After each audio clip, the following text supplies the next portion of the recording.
네, 이제 그 9장 아마도 오늘 다니엘 마지막 강의가 될 것 같습니다. 그래서 교수님 그러면 10장하고 12장은 언제 하느냐?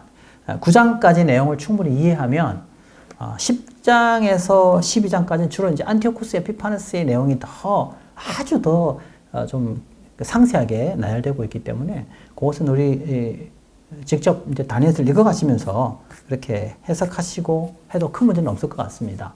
일단 9장까지 제가 했던 내용을 좀 자세히 공부를 하시면 아마 10장에서 12장은 스스로 읽어가시면서 이렇게 보셔도 큰 문제는 없습니다.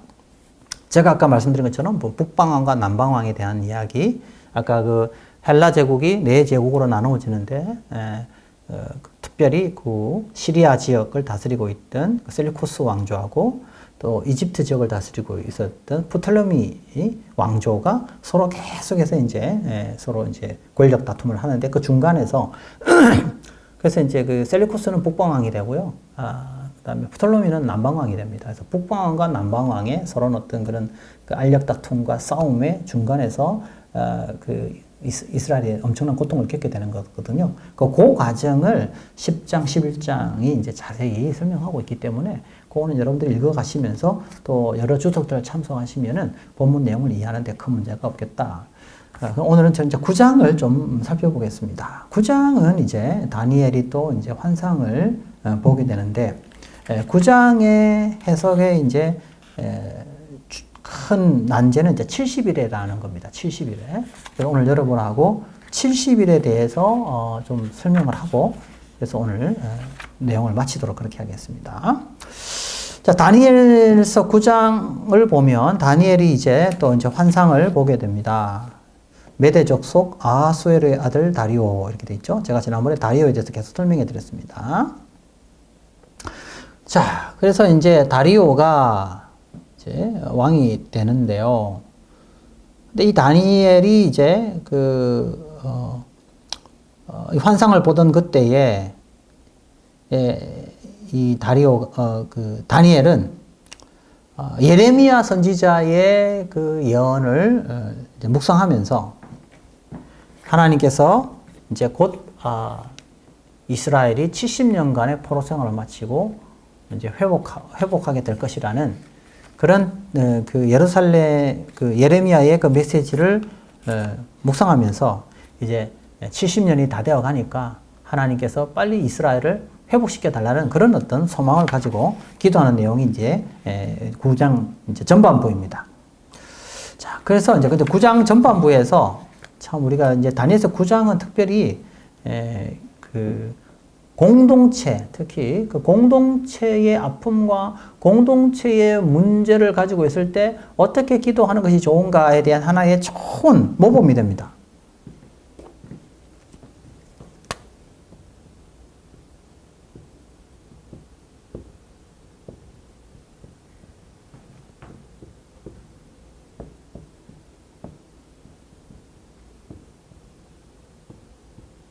다니엘은 공동체의 문제를 안고 기도하는 거죠. 그래서 특히 9장은 공동체의 심각한 문제를 겪고 있는 분들에게 있어서는 좋은 하나의 샘플이 될 수 있겠다 이렇게 볼 수 있겠습니다. 자, 그러면 다니엘이 기도할 때 특별히 다니엘의 기도에 가장 많이 나오는 단어가 뭐냐 하는 거죠.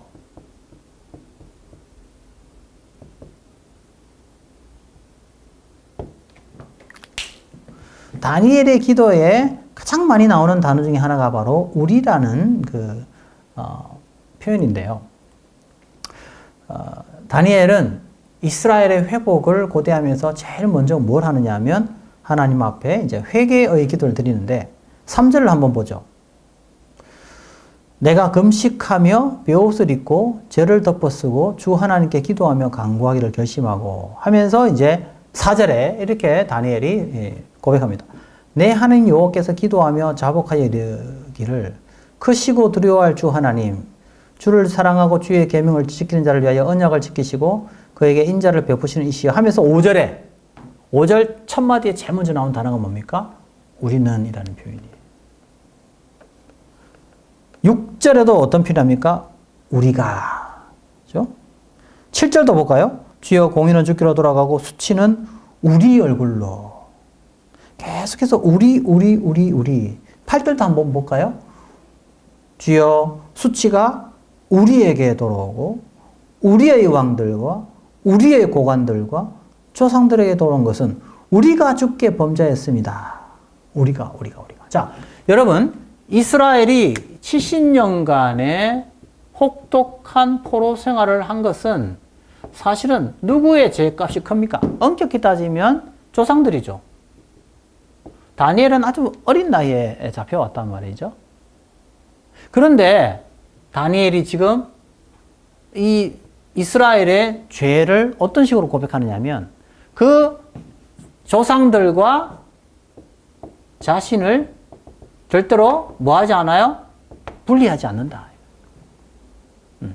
내가 속해 있는 공동체와 자기 자신을 분리하지 않는다.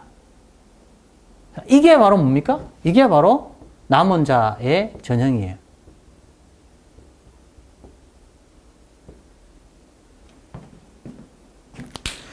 이사야가 하나님의 그 보좌를 보게 됩니다. 그래서 이제 하나님 앞에 사명을 받아서 선지자로 메시지를 전하기 전에 무엇을 경험합니까? 내 백성들 가운데 거하면서 자신의 입술의 부정함을 고백합니다. 그러면 여러분, 이 이사야의 입술의 부정함은 또 뭐와 같이 연결될 수 있어요? 백성들의 부패함과 이사야의 입술이 서로 같이 연결되고 있다 이거죠. 그래서 이사야는 앞으로 하나님의 말씀을 전할 때에도 백성들의 죄악을 외칠 때에도 나는 저 사람들보다 더 거룩하고 나는 저 사람보다 더 나은 자기 때문에 이 말씀을 전한다라는 인식을 절대로 가지지 않습니다. 소위 이런 잘못된 태도를 뭐라 그러죠? 영적 엘리트주의다 그럽니다. 이런 태도들이 예수님 시대에 누구에게 가장 많이 나타났나요? 바리새인들에게 나타났죠. 마음으로는 똑같은 죄를 범하면서도 겉으로는 다른 사람보다 더 영적으로 나은 것처럼 생각하는 것. 이게 바로 영적 엘리트주의거든요. 예. 그러니까 어찌 보면 겉으로 볼 때는 이사야 선지자가 백성들만큼 그렇게 죄를 진 건 아니죠, 사실은. 아니거든요. 그런데 여러분, 차이가 있어요. 이사야 시대의 백성, 죄를 짓는 백성하고 이사야의 차이가 있어요. 어떤 차이가 있을까요? 다 죄인이긴 한데 한 죄인은 그 죄를 모르는 죄인이고 한 죄인은 그 죄를 심각하게 인식하고 있다는 차이예요. 그게 차이가 있습니다. 그러면 어떤 일을 통하여 하나님은 당신의 일을 이루어 가실까요? 예. 그 공동체와 자기 자신을 분리하지 아니하되 그 죄를 바라보면서 하나님 앞에 탄식하면서 공동체를 위하여 기도하는 그를 통해서 하나님은 일을 하신다는 겁니다. 지금도 이제 하나님은 이스라엘 위하여 회복을 하나님께서 이루어 가실 텐데 어떻게 이스라엘 회복을 이루어 가실까요? 죄를 지어놓고도 아직도 자기의 죄를 깨닫지 못하는 자가 아닌 자기의 죄를 위하여 통회하면서 자복하면서 나아가 공동체의 그 문제도 자기의 문제로 여기면서 기도하는 사람. 그가 바로 하나님께서 세우셔서 일하는 사람이다라는 거죠. 이와 아주 유사한 표현이 또 어디에 나오냐면요. 느헤미야에 나와요. 한번 느헤미야 찾아보실래요, 여러분? 느헤미야 한번 보겠습니다. 느헤미야. 예. 느헤미야 1장을 한번 봅시다. 느헤미야 1장. 이제 느헤미야가 이제 포로로 잡혀가잖아요. 그죠? 포로로 잡혀가는데 그런데 느헤미야가 이제 소식을 듣습니다. 소식을 들어요. 그죠? 소식을 듣는데 어떤 소식을 듣느냐? 그 자기의 고향 땅 그 이스라엘에서 백성들이 심각한 분열과 또 회복을 경험하지 못하고 서로가 서로 반목하면서 큰 어려움을 겪고 있다는 소식을 듣게 됩니다. 네. 자, 그러자 이 느헤미야가 어떤 기도를 하게 됩니까? 한번 봅시다. 1장 4절 한번 보겠습니다. 자, 1장 3절에 인표이죠. 그들이 내게 이르되 사로잡힘을 면하고 남아있는 자들이 그 지방 거기에서 큰 환난을 당하고 능욕을 받고 예루살렘 성은 허물어지고 성문은 불탔다. 그래서 그의 고향 땅 예루살렘이 많은 어려움을 겪고 심지어 성들도 허물어지고 성문도 불탔다는 소식을 들을 때 얼마나 고통스럽겠어요. 그래서 이 느헤미야가 지금 바벨론 포로로 있으면서도 어떻게 기도하느냐 한번 보세요. 4절에 내가 이 말을 듣고 앉아서 울고 수일 동안 슬퍼하며 하늘의 하나님 앞에 금식하며 기도하며 5절에 보세요. 이르되 하늘의 하나님 여호와 크고 두려우신 하나님이여 주를 사랑하고 주의 계명을 지킨 자에게 언약을 지키시며 긍휼을 베푸시는 주여 간구하나이다. 6절에 봅시다. 이제 종이 주의 종들인 이스라엘 자신을 위하여 주야로 기도하며 그 다음에 중요한 단어있죠. 6절에 뭐라 그러죠? 우리 이스라엘 자손이 죽게 범죄한 자들을 자복하오니 죽게 범죄한 죄를. 자, 여러분, 죄는 누가 지었어요? 사실은 그 조상들이 지었죠. 회개는 누가 합니까, 지금? 느헤미야가 하죠. 즉, 범죄한 그 공동체의 백성들과 자기 자신을 분리하지 않는다 이거죠. 죽게 범죄한 죄를 자복하오니 주는 귀를 기울이시며 눈을 여시사 종의 기도를 들으시옵소서. 그러면 또 뭐라고 하죠? 나와 내 아버지의 집이 범죄하여. 원래는 조상의 집이 범죄했잖아요, 사실은. 그런데 뭐라고 하죠? 나와 내 아버지의 집이 범죄했다. 이런 표현들이 이 느헤미야의 기도에 나오거든요. 놀랍지 않습니까? 죄를 지었는데 정작 그 공동체의 죄를 누가 회개합니까? 바로 느헤미야가 기도하고 있다는 거예요. 느헤미야가 회개하고 있다는 거죠.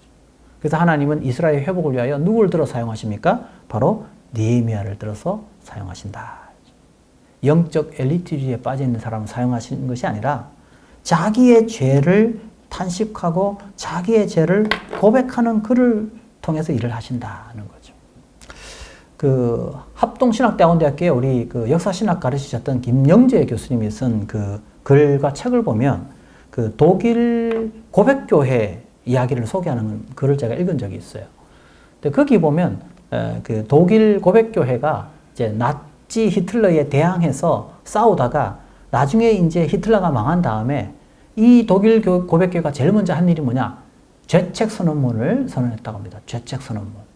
근데 이 죄책 선언문을 선언하면서 사실은 누가 회개를 해야 됩니까? 원래는 히틀러의 앞잡이가 되어서 히틀러를 동조했던 그 대다수의 독일 교회가 회개해야 되는데 사실은 히틀러에 저항했던 고백교회가 먼저 자신의 죄를 고백하는 죄책 선언문을 고백했다는 거죠. 거기에 아주 중요한 특징이 있는데 거기에 그 목사님들이 주로 인용했던 구절이 어떤 구절이냐? 바로 다니엘서 9장입니다.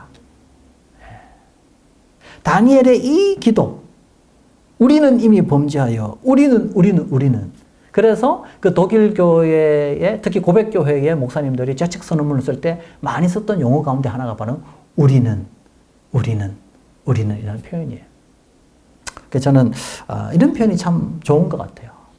한국교회가 왜 이렇게 엉망이냐? 한국교회가 이 썩은 문드렸어요. 이게 이래서 되겠느냐라고 하지 말고 우리가 죄인이다. 나와 한국교회가 하나님 앞에 범죄했다. 주여 불쌍히 여기소서 라고 기도할 수 있어야 됩니다.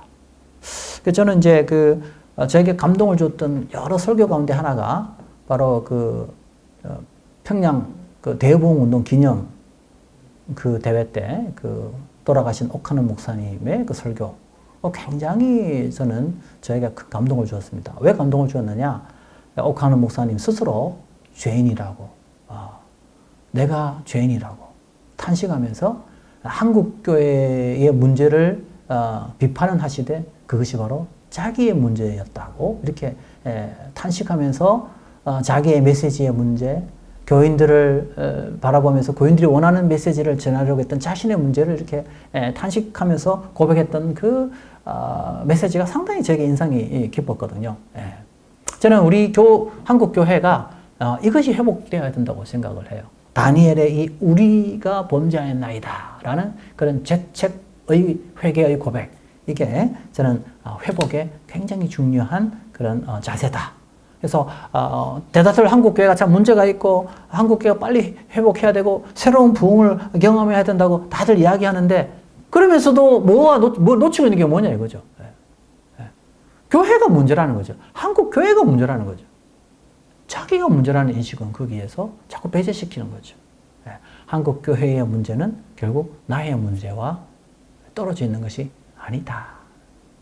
그래서 한국 교회를 위하여 우리가 회개하고 우리가 하나님 앞에 죄책을 고백하고 나가면 오히려 하나님께서 그런 죄책을 고백하는 이들을 통해서 하나님께서 회복을 허락해 주실 것이라고 저는 믿습니다.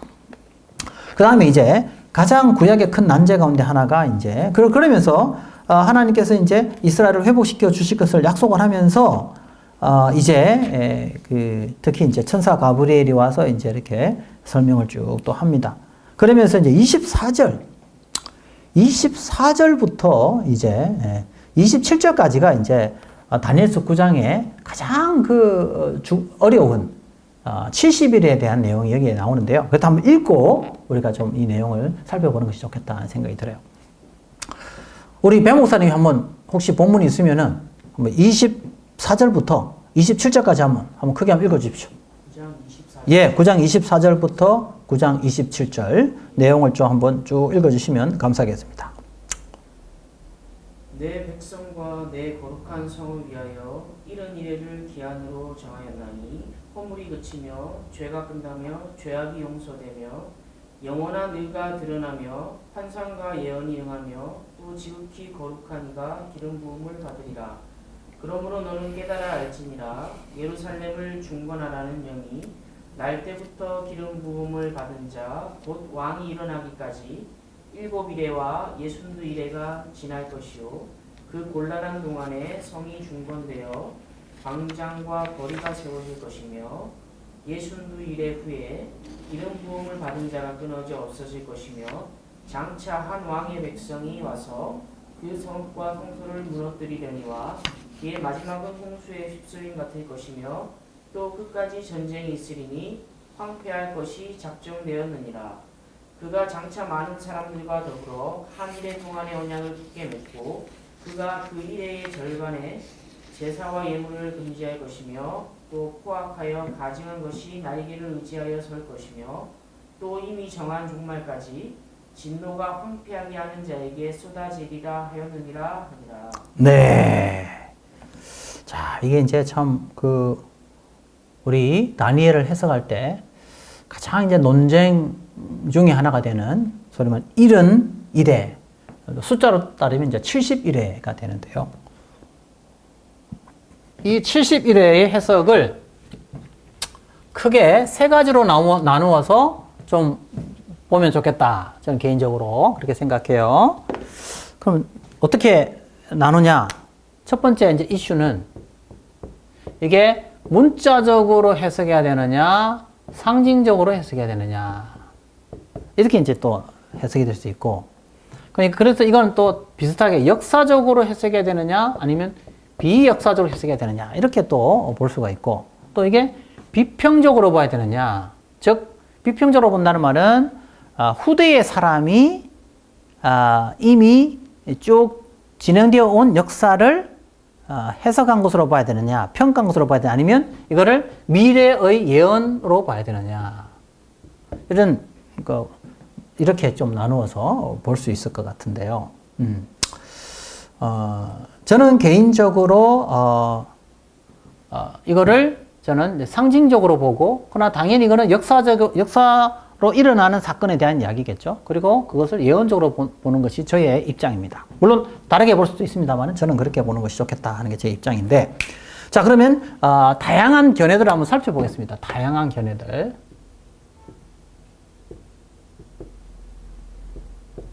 그래서 굉장히 많은 해석이 있는데 이거 가지고도 뭐 한 몇 줄을 할 수 있을 정도로 많은 해석이 있는데, 그러면 뭐 강의 정리가 안 되니까요.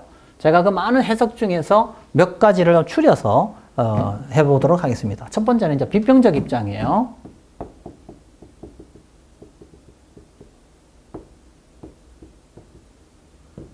비평적 해석 1. 첫 번째 해석은, 자, 이렇게 이제 70일에 중에서 첫 번째 7일에, 그죠? 그 다음에 62일에, 그 다음에 마지막 1회, 그렇죠? 마지막 1회, 7년이죠? 그거를 반반 나눠서 3년 반, 또 3년 반. 이렇게 이제 나누어서 해석을 합니다. 그래서 이제 70일의 시작은, 첫 시작은 예루살렘 멸망으로 봅니다.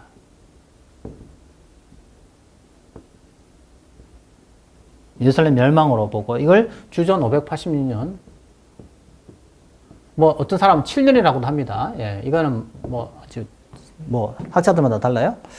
그 다음에 이 7일의 끝이 어디냐 했을 때 고레스 칙령으로 봐요. 고레스 칙령. 예, 기름 부음 받은 자이 나오잖아요. 고레스 칙령으로 보고 주전. 이것이 이제 539년. 이렇게 해서 이제 7년으로 이제 봅니다. 7일에. 그러니까 7일이니까 77이 49가 되겠죠? 예, 77이 49. 예. 그래서 이제 요거 뭐 비슷하게 해서 47년 정도를 이렇게 어림수로 이렇게 계산을 하는 거죠. 예. 그 다음에 62일에, 요건 이제 또 여기서부터 어디까지로 보느냐 했을 때 요거는 이제 오니아스.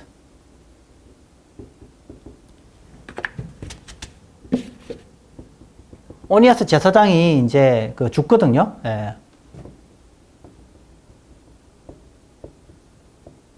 오니아스 제사장이 죽는데 그게 언제 죽냐? 주전 171년. 여기서 이제 여기 제사장이 이제 죽는다. 기름 부음 받은 자리 끊긴다. 이런 표현이 나오는데 이게 이제 제사장이 기름 부음 받은 자라고 보고 그가 죽은 것으로 봐요. 그러면 이게 이제 몇 년이 되냐? 대략 한 370년이 돼요. 그래서 이제 문자적으로 대략 그렇게 보는 겁니다.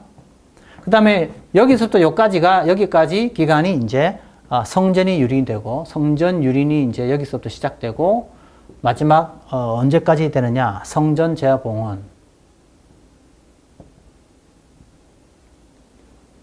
주전 164년으로 봅니다.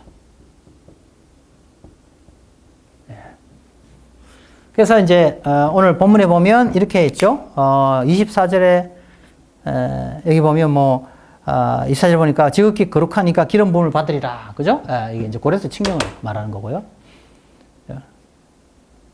그래서 쭉 이야기하고 그다음에 26절에 보면 62일의 후에 기름 부음 받은 자가 끊어진다라고 했죠. 그러니까 이게 오니아스 제사장의 죽음으로 이렇게 해석을 해서 이렇게 쭉 설명을 합니다. 자, 그 다음에 요 해석과 약간 다른 비평적 입장 2는 어떻게 보냐면 요거를 첫 번째를 예루살렘 멸망으로 보지 않고 시작을 어디서 보냐면은 예레미야 예언으로 보죠. 예레미야의 예언, 즉 이스라엘이 결국 심판받을 것이다. 예레미야가 예언을 했는데 그 예레미야 예언에 이제 나타나는 그런 내용들, 특히 이제 여기 보면 허물이 그치며 죄가 끝나며 죄악이 용서되며 딱 이렇게 되는데 이게 이제 언제로 보냐면 주전 그 예언의 성취죠. 주전 605년에 이제 이게 시작된다 보고, 그래서 이게 어디서 이루어지냐? 이게 고레스 등극으로 그렇게 봅니다. 주전 558년 이렇게 이제 봅니다. 그 다음에 62일에가 시작이 되는데 이것도 여기 오니아스 제사 이건 똑같이 보고요. 그 다음에 이거 똑같이 봅니다. 이건 똑같이 보고 요게 차이가 있습니다. 요 차이. 요게 차이가 있습니다. 고레스 등극이냐 아니면 고레스 칙령이냐 그 차이에 있기 때문에 이거 뭐 거의 비슷하다 이렇게 볼 수 있습니다. 그래서 이제 비평적 해석을 하게 됐을 때는 상당히 그 연대가 그래도 비슷하게 맞아떨어져 간다. 이렇게 볼 수 있겠죠. 예. 그러나 이제 비평적 해석의 이 문제가 어디에 있느냐 하면, 제가 말씀드렸다시피, 이것은, 제가 그 7장에서 그 환상을 이야기했을 때 나오는 거 똑같은 내용입니다. 이게 끝을, 항상 이 마지막이 어디서 끝나느냐 했을 때, 소위 말하는 안티오코스 에피파네스 시대의 끝으로 보기 때문에 예수님의 도래와 이게 연결이 잘 맞지 않습니다. 이 다음에. 그래서 저는, 로마 제국과 연결시키는 것이 훨씬 더 저는, 이 본문과 연결시키기에 저는 적절하다 생각하기 때문에 저는 이런 비평적 입장은 저는 저 개인적으로는 저는 받아들이지 않는다. 그 두 번째 해석으로 보겠습니다. 두 번째 해석은 세대주의적 해석이다.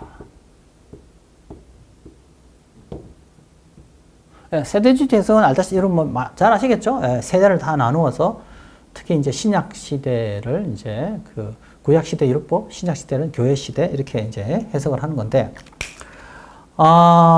이 세대주의적 해석을 하게 되면은 세대주의 해석은 어떻게 하냐면은 이 7일회하고 62일회를 같이 그냥 연결해버립니다. 연결해버립니다. 그래서 이제 시작은 7일의 시작은 아하수에로 칙령을 봅니다. 아하수에로 칙령으로 봅니다. 그래서 이게 주전 444년. 이게 끝을 어디로 보느냐 하면 주전 33년 6월절로 봅니다. 네. 이게 메시아의 죽음과 관련이 있죠. 메시아의 죽음과. 그래서 이제 여기 보면 기름 부음 받은 자가 끊어진다 했을 때 이걸 예수님의 죽음으로 해석을 하는 거죠. 네. 그 다음에 중요한 건 뭐냐면 여기 사이를 이제 교회 시대, 그러니까 이거 공백 시대로 봅니다. 네. 예수님이 죽고 난 다음부터 이제 예수님이 재림한 때까지 공백 시대로 보고, 그래서 이제 3년 반, 이거는 이제 여기서부터 이제 종말의 때로 봅니다. 종말의 때. 그래서 3년 반 있다가 3년 반 여기서는 뭐가 일어난다고 그랬죠? 아까 휴거가 일어난다. 여기서부터 여기까지는 휴거의 때다. 대환란이 일어난다. 이렇게 봐요.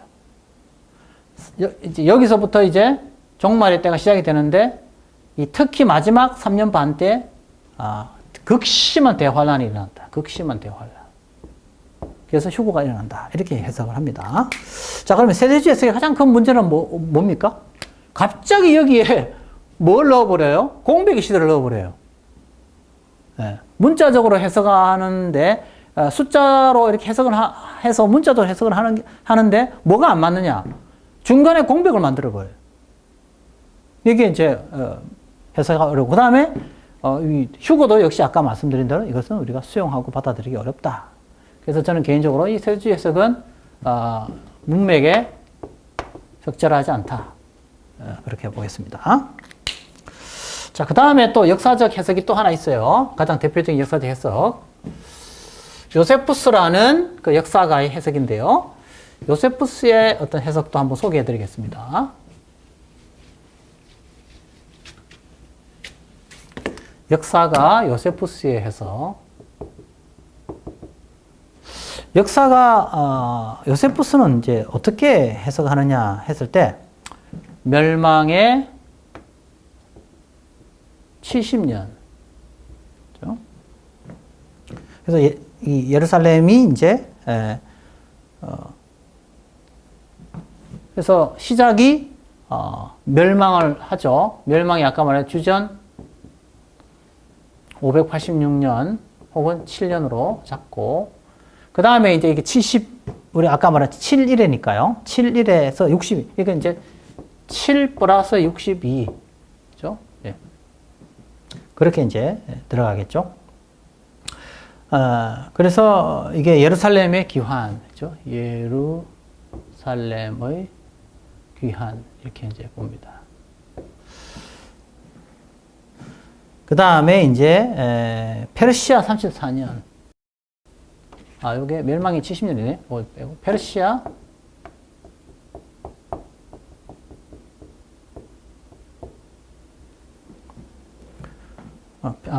페르시아의 시대죠. 페르시아 시대. 페르시아 시대인데 이게 34년 이렇게 잡고요. 그래서 이때가 이제 알렉산더 대왕까지 연결됩니다. 알렉산더 시대. 그 다음에 이제 그래서 헬라 시대가 이제 나타나는 거죠. 헬라 시대 180년 이렇게 봅니다. 그 다음에 이제 하스모니안 왕조의 시다. 하스모니안 왕조 시대 이렇게 보고요. 그 다음에 이제 자치 통치 시대.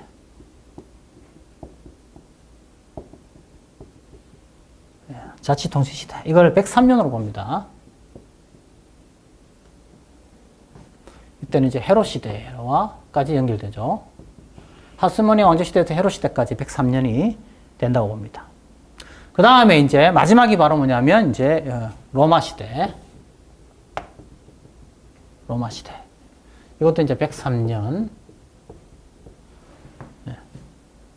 그래서 이제 이 로마 시대는 바로 헤롯 시대에서 어디까지? 헤롯 시대에서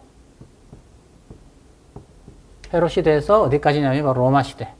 로마 시대인데 특히 누구? 티투스 장군.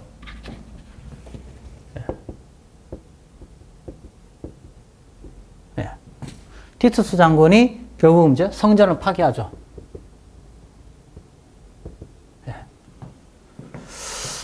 그렇게 이제 쭉 연결합니다. 그래서 요세푸스는 이제 뭐 일회를 자세하게 다루진 않지만 이런 식으로 이렇게 큰 사건, 알렉산더, 하스모니안 왕조, 헤롯 시대, 티투스 장군 이런 식으로 해서 이렇게 연결하는데 요세푸스의 요 해석의 좀 장점이 뭐냐면은 훨씬 더 로마 시대와 70일을 연결시키고 있다. 그게 큰 장점이에요. 특히 여기 티투스 장군의 성전 파괴 사건을 70일의 사건하고 연결시키고 있다. 아까 제가 말씀드린 대로 그 비평주의학자들이나 다른 사람들은 안티오코스 에피파네스의 성전 파괴로만 이렇게 제한을 시키거든요. 근데 오늘 여기 70일에 나오는 지금 27절에 나오는 그런 어떤 그 핍박, 그런 어떤 그 지금 뭐 제사를 금하게 하고 뭐 이런 것들이 결국 그 티투스 장군에 의해서 이루어지는 핍박, 로마에 의해서 이루어지는 핍박과 연결시키고 있다는 점에서 또 장점을 가지고 있다. 이렇게 보죠. 자, 그 다음에 제가 마지막으로 좀 살펴볼 거는 이제 그 우리 개혁신학자 입장을 가지고 있는 에드워드 J. 영의 해석이에요. 네.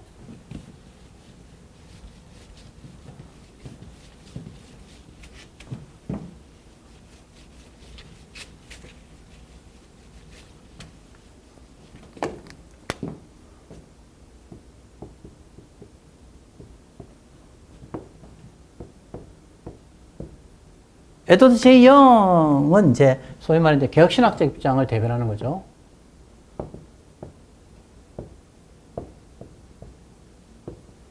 영은 어떻게 해석하냐면 7일에 플러스 62일에 같이 보고요. 그래서 시작을 고레스 칙령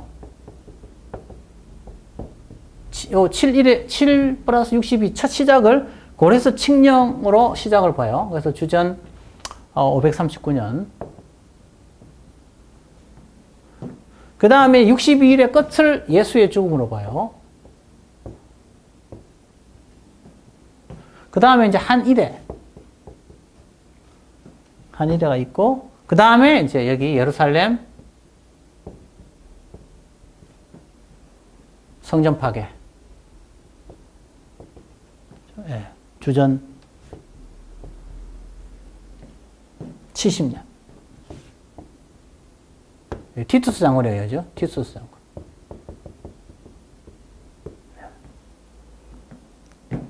네, 그렇게 이제 봅니다.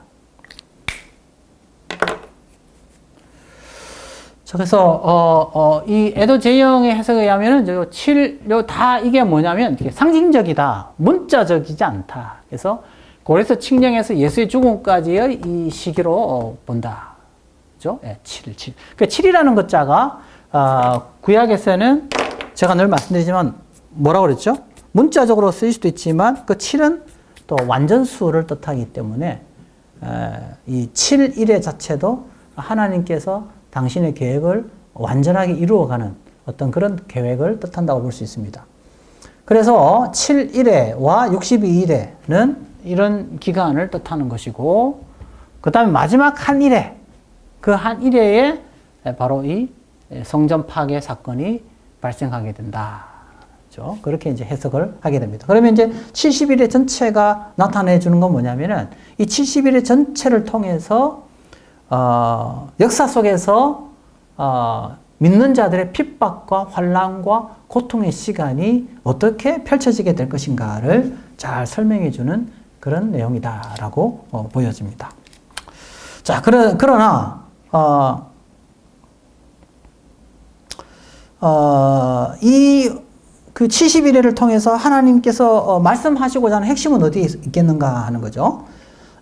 여기에서 7이라는 자체가 완전함을 뜻하기 때문에 결국 이 70일의 자체도 하나님 당신의 완전한 통치 아래에 있다라는 것을 우리가 분명히 알아야 될 것이고, 또 이 핍박이 영원하지 않다. 이 핍박은 정해져 있다. 기간에 의해서 정해져 있다라는 것이에요.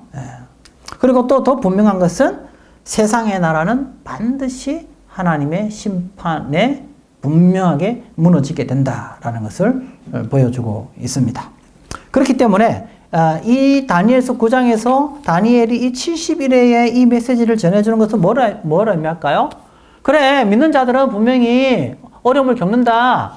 특히 하나님 때문에 핍박을 당한다. 고통을 겪을 수밖에 없다라는 거죠. 그러나 또 우리가 뭘 기억해야 됩니까? 그 고통은 영원한 것이 아니다. 그 고통은 정해져 있다. 그리고 그것은 잠깐이다. 그 잠깐의 기간을 끝까지 지켜냈을 때 하나님께서는 그의 백성들을 다시 회복시켜 주시겠다. 자, 근데 여기서 우리 핵심 메시지가 있어요.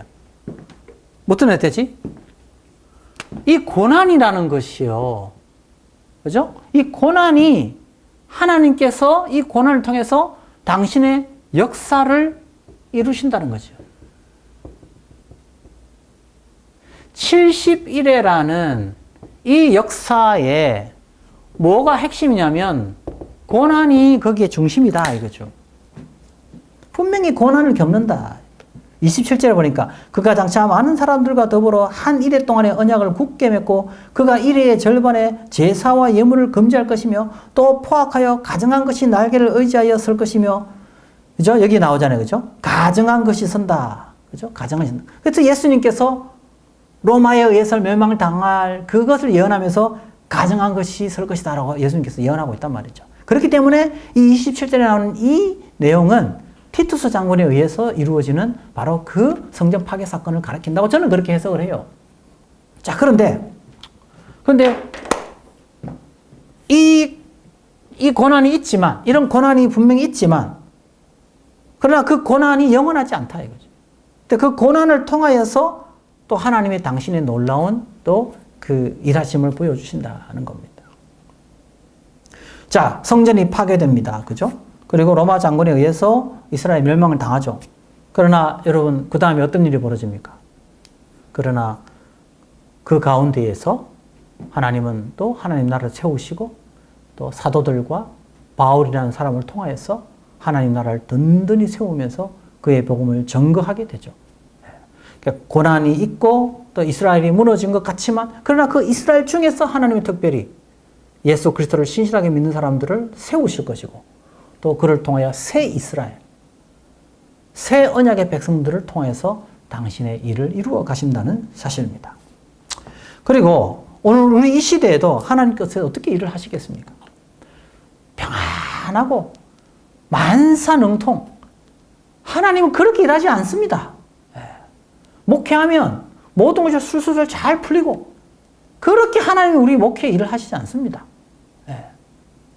때로는 어려움이 있고 핍박이 있고 환란이 있고 아주 고통스러운 그런 과정이 우리에게 있을 수 있습니다. 그러나 하나님은 그런 과정을 통하여 하나님의 당신의 전능하신 능력을 드러내 보여주십니다. 이 시대에도 적그리스도가 있을 것이고 이 시대에도 하나님을 대항하는 악의 세력이 있을 것입니다. 그래서 우리 믿는 자들이 어려움을 겪을 수 있어요. 그러나 그것은 순간이요 잠깐입니다. 그러나 그 고난은 또 뭘 보여준다고요? 하나님께서 일하시는 놀라운 역사를 보여주는 중요한 통로가 된다. 아마 종말에도 그런 일이 벌어질 거예요. 교회를 향한 혹독한 핍박이 있을 거예요. 요한계시록에 아마 예고되고 있죠. 그러나 그 혹독한 그 핍박과 고난 속에서도 어떤 일이 일어날까요? 하나님은 당신의 그 놀라운 역사하심을 보여줄 것이고 그리하여 그 하나님을 신실하게 믿는 자들 통하여 하나님의 당신의 능력을 나타내 보여주실 것입니다. 그래서 용이 죽고 거기에 거짓 선지자들 죽고 그리고 하나님을 대항하던 자들도 하나님의 심판 안에 들어가는 것을 우리는 요한계시록을 통해서 알고 있습니다.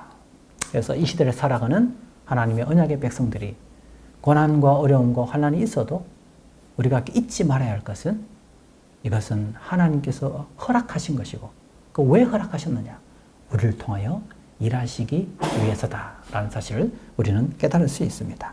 이것이 바로 다니엘서 전체에 드러나는 핵심 메시지입니다. 지금까지 우리가 다니엘서를 공부했는데 다니엘서에 우리가 놓치지 말아야 할 핵심 포인트. 우리는 세상과 타협해서는 안 되는 것이고 세상과 타협하지 않고 갔을 때는 핍박이 있을 것이고 그러나 그 핍박 속에서도 고난 속에서도 세상과 타협하지 아니하고 하나님을 의지하고 나아가면 혹독한 어려움과 고난이 오히려 하나님의 전능하심을 드러내주는 놀라운 기회가 된다는 사실입니다. 여러분의 삶의 현장 속에서도 이러한 하나님의 일하시는 역사가 나타나기를 고대합니다.